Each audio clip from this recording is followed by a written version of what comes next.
Olá, mulheres, graça e paz, aqui é a pastora Evelyn e hoje nós vamos dar início à leitura do livro Eu e Minha Boca Grande, de Joyce Meyer. Capítulo 1, Aprendendo a Falar a Linguagem de Deus. Você tem problemas? A resposta está bem debaixo do seu nariz, pelo menos em grande parte. Não creio que alguém possa viver em vitória sem estar bem informado do poder das palavras. Normalmente, quando temos montanhas em nossa vida, falamos sobre elas, mas a palavra de Deus nos instrui a falar para elas, como observamos nas palavras de Jesus nesta passagem. Você está falando sobre suas montanhas ou para suas montanhas? Quando Jesus disse para falarmos a nossa montanha em fé, ordenando que se erga e se lance ao mar, esta é uma declaração fundamental que merece um estudo. Em primeiro lugar, o que falamos para as montanhas em nossa vida? É óbvio que não é para lançar sobre elas a nossa vontade, mas sim a vontade de Deus expressa em sua palavra. Em Lucas capítulo 4, quando Jesus estava sendo tentado por Satanás no deserto, ele respondeu a cada tentação com a palavra de Deus. Jesus repetidamente diz, está escrito, e os versículos citados que vão de encontro às mentiras e decepções do diabo se seguem. Temos uma tendência de tentar isso por um tempo e quando não vemos resultados rápidos, paramos de falar a palavra para os problemas e novamente começamos a falar nossos sentimentos, que é provavelmente o que nos levou ao começo de tudo. O entalhador pode martelar uma pedra 99 vezes sem que haja evidência de que esteja acontecendo alguma coisa. Então, na 100ª vez, ela pode partir-se em duas. Cada golpe estava enfraquecendo a pedra sem que houvesse sinais que o indicassem. A persistência é um elo vital para a vitória. Devemos saber em que cremos e dedicar-nos a conhecê-lo através do resultado. Obediência e perdão são tão importantes quanto fé e perseverança. Por isso vos digo que tudo quanto em oração pedirdes, crede que recebestes, e será assim convosco. E quando estiverdes orando, se tendes alguma coisa contra alguém, perdoai, para que vosso Pai Celestial vos perdoe as vossas ofensas. Mas se não perdoardes, também o vosso Pai Celestial não vos perdoará as vossas ofensas. Marcos capítulo 11, do 24 ao 26. Para ter certeza de que mantemos o equilíbrio neste ensinamento, deixe-me dizer-lhe que falar a palavra de Deus é algo poderoso e absolutamente necessário para vencer. No entanto, essa não é a única doutrina na palavra de Deus. Por exemplo, a obediência é igualmente importante. Se uma pessoa pensa que pode viver em desobediência e ao mesmo tempo falar a palavra de Deus para suas montanhas e ainda assim ser vitoriosa, ficará profundamente desapontada, como Jesus demonstra claramente nessa passagem.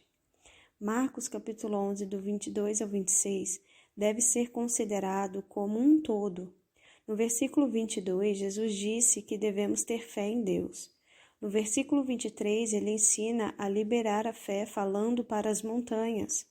No versículo 24, ele fala da oração e da importância de orar, crendo.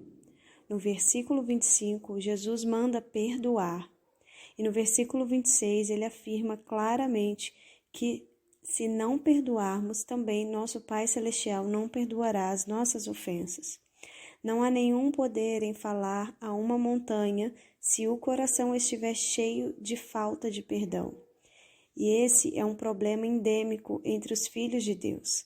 Multidões de pessoas que aceitam Cristo como seu Salvador pessoal se decepcionam ao tentar colocar em prática um dos princípios de Deus, enquanto ignoram completamente outro.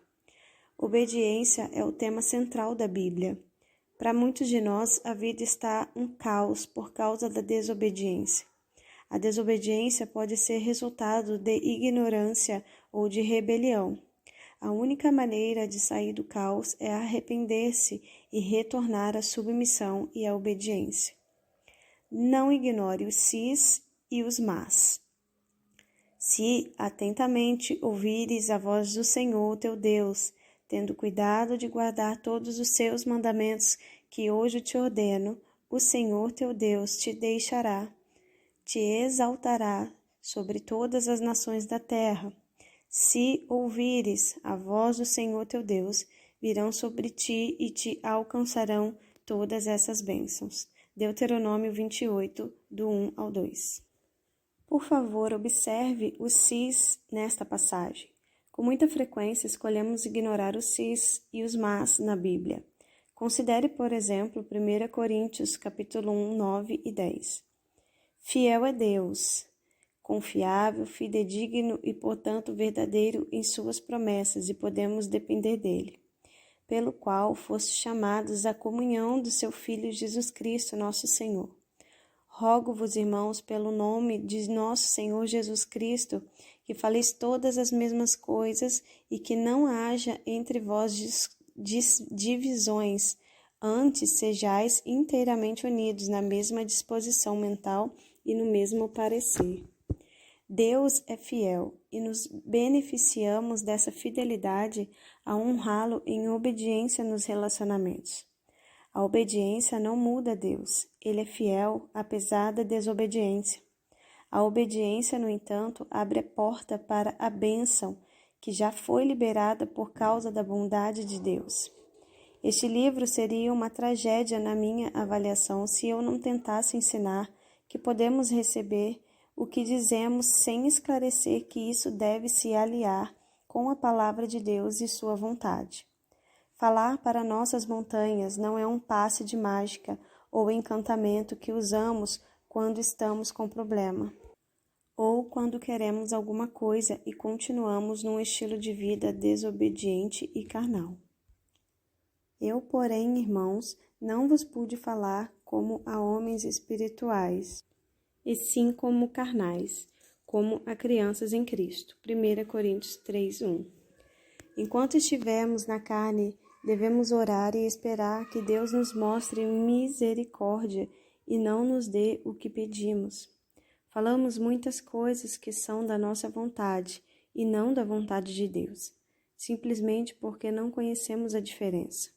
Como bebês em Cristo, simplesmente não sabemos como falar ainda, como Paulo diz nessa passagem.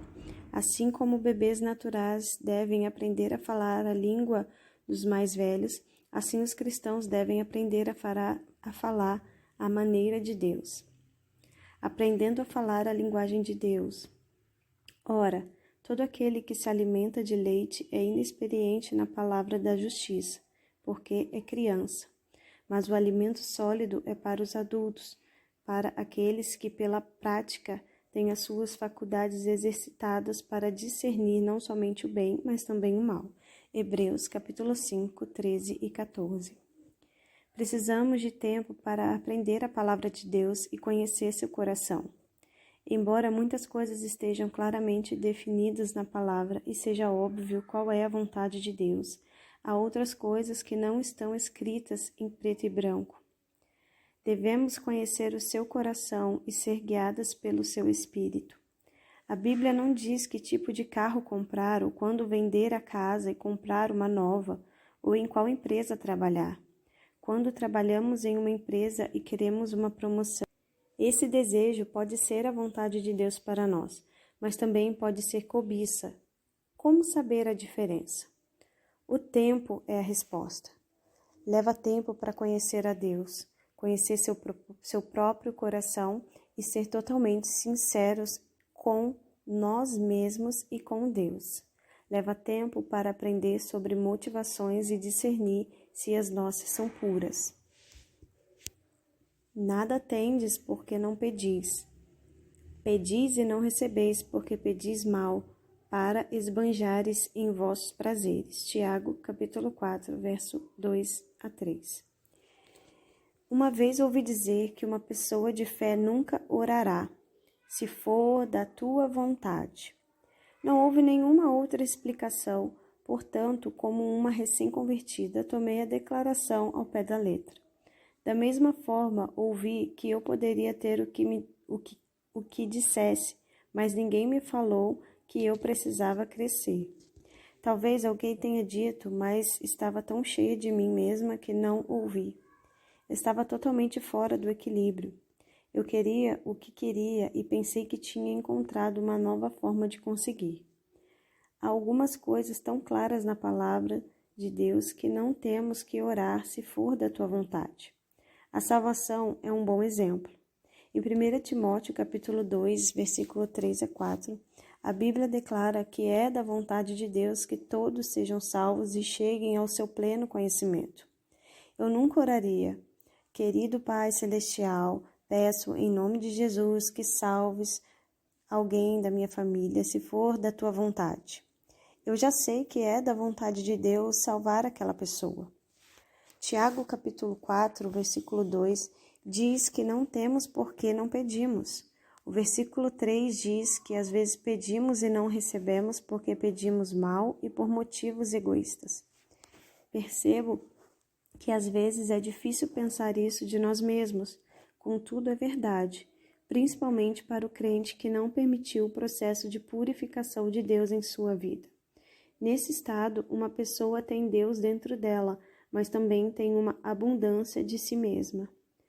Quando o que pedimos não está claramente descrito na palavra e não temos certeza da resposta de Deus, é sábio e é um ato de verdadeira submissão orar, seja feita a tua vontade. Lembro-me de um exemplo muitos anos atrás, quando meu marido Dave e eu estávamos de férias num lindo lugar na Geórgia. Estávamos muito cansados e Deus permitiu que tivéssemos um tempo de folga para recobrar nossas energias. Gostamos tanto do lugar que planejamos levar nossos filhos para passar umas férias prolongadas no ano seguinte. Estávamos cheios de planos e animadamente falávamos sobre eles. Comecei a declarar, fazer uma confissão verbal. Voltaremos aqui nas férias do ano que vem e toda a nossa família será abençoada neste lugar. De repente, o Espírito Santo falou em Tiago 4,15. Em vez disso, devias dizer, se o Senhor quiser, não só viveremos, como também faremos isso ou aquilo. E mais tarde, ao estudar esse versículo, também observei o versículo 16. Agora, entretanto, vos jactais falsamente das vossas arrogantes pretensões. Toda jactância semelhante a essa é maligna. Há uma diferença entre fé e confiança, tolice e presunção. A menos que a diferença seja discernida, a vida espiritual se torna uma tragédia em vez de um triunfo. Pessoalmente, não sinto que seja fraca na fé quando oro, Senhor, eu quero isso, se for da tua vontade. Se isso se encaixa no teu plano, se for o teu melhor para mim e se for no teu tempo. Provérbios, capítulo 3, versículo 7 diz, não seja sábio aos teus próprios olhos. Guardo este versículo no coração e acredite, ele me poupou de muita angústia. Houve um tempo em que pensei que soubesse tudo e que se todos me ouvissem, nos daríamos bem. Descobri, no entanto, que não sei absolutamente nada comparado com o que Deus sabe. Devemos resistir à tentação de brincar de ser o Espírito Santo. Pelo contrário, devemos deixar Deus ser Deus. Todo prudente procede com conhecimento, mas o insensato espraia a sua loucura. Provérbios 13:16. Percebo que, nos meus 20 anos de observação no reino de Deus, que pessoas e mestres têm dificuldade com o equilíbrio. A doutrina que se refere ao poder das palavras, à língua, à confissão, a proclamar as coisas que não são como se fossem e chamar coisas à existência, é um exemplo pelo qual tenho visto pessoas chegarem ao extremo. Parece que a carne quer viver à beira do caminho e tem dificuldade em se manter nos limites de segurança. Sede sóbrios e vigilantes. O diabo, vosso adversário, anda em derredor como um leão que ruge, procurando alguém para devorar. 1 Pedro 5:8. Os extremos são, na verdade, o playground do diabo. Se ele não pode levar um crente a ignorar completamente uma verdade e viver decepcionado, sua próxima tática será torná-lo tão parcial e sem equilíbrio com aquela verdade que não estará numa condição melhor do que antes. Às vezes ele estará bem pior. A sabedoria é o tema central da palavra de Deus. Na verdade, não há verdadeira vitória sem ela. No dicionário, sabedoria é definida como compreensão do que é verdadeiro, certo ou duradouro, bom julgamento, senso comum. Tenho lidado com muitas pessoas nos últimos anos, tanto leigos quanto ministros da igreja, que simplesmente não usam o bom senso. A sabedoria não é radical. Provérbios capítulo 1, versículo 1 a 4 diz que a sabedoria é cheia de prudência e a prudência é boa despenseira.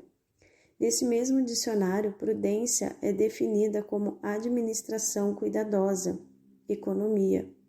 O adjetivo prudente é definido como usar bom julgamento ou bom senso ao lidar com assuntos práticos. Creio que podemos dizer que sabedoria é uma combinação de equilíbrio, bom senso e bom julgamento. Um mestre da palavra de Deus tem a responsabilidade de se fazer entender da maneira sensata para que os crentes de qualquer nível espiritual o compreendam. Fazer uma declaração generalizada de que você pode ter o que quer, que você pode ter o que diz, sem qualquer explicação, é perigosa para o cristão imaturo. Creio que, como mestres chamados para treinar os filhos de Deus, é nossa responsabilidade perceber que nem todos que nos ouvem compreendem esta declaração.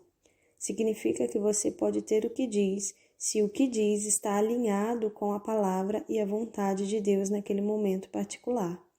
As pessoas carnais ouvem a mensagem com o ouvido carnal. Durante o seu crescimento espiritual, elas podem ouvir a mesma mensagem de maneira completamente diferente do que ouviram na primeira vez. Isso não quer dizer que a mensagem estava errada, mas um pouco mais de esclarecimento poderia ter evitado que os bebês espirituais ficassem inseguros. A maioria dos mestres tem uma tendência própria em seus ensinamentos, o que é legítimo. Isso tem a ver com o chamado de Deus na vida deles. Alguns são chamados para exortar e manter os filhos de Deus animados, zelosos e perseverantes. Outros podem ser chamados para ensinar a fé e outros prosperidade. Há aqueles que são chamados para ensinar quase que exclusivamente finanças. Muitos têm sido chamados para ensinar e ministrar sobre a cura. Penso que quando as pessoas são chamadas para fazer alguma coisa, estão tão cheias do que Deus colocou nelas, que se não forem cuidadosas, podem ficar tendenciosas.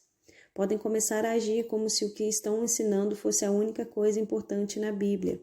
Isso pode não ser intencional, mas novamente sinto que é uma responsabilidade ter certeza de que estamos aprendendo o material de forma equilibrada, lembrando que os bebês em Cristo só conhecem o que ministramos a eles e nada mais. Creio fortemente no poder da confissão. Creio que devemos falar para nossas montanhas e também que muitas, se não a maioria, das respostas aos problemas estão definitivamente bem debaixo do nosso nariz, na língua. Creio fortemente na maturidade do crente, na crucificação da natureza carnal, na morte do egoísmo, na necessidade da obediência e na submissão ao Espírito Santo. Em outras palavras, não estou tentando ensinar algo que somente o ajude a sair do problema ou conseguir algo que você queira. Tenho esperança de ajudá-la a aprender como cooperar com o Espírito Santo para ver a vontade de Deus cumprida em sua vida.